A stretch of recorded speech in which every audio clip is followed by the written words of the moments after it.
কারি দ্বারা গঠিত শব্দে শেষে কারি বানানে কয়াকার রয় দীর্ঘইকার কখন হবে আর কয়াকার রয় হ্রস্বইকার কখন হবে? চলো জেনে নেওয়া যাক। কারি দ্বারা গঠিত শব্দটি যদি কোনো ব্যক্তিকে বোঝায় তাহলে কয়াকার রয়ে দীর্ঘইকার হবে। যেমন সহকারী। সহকারী দ্বারা ব্যক্তিকে বোঝায়, এ কারণে সহকারীতে কারি বানানে কয়াকার রয় দীর্ঘইকার হবে। এরকম পরোপকারী, অহংকারী, আবেদনকারী শব্দগুলোতেও কয়াকার রয় দীর্ঘইকার হবে।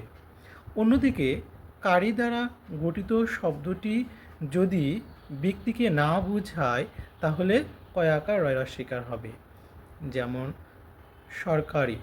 সরকারি শব্দটি ব্যক্তিকে নির্দেশ করে না, এটি একটি প্রতিষ্ঠানকে বোঝায়, এজন্য সরকারি বানানে কয়াকার রয় হ্রস্বইকার হবে।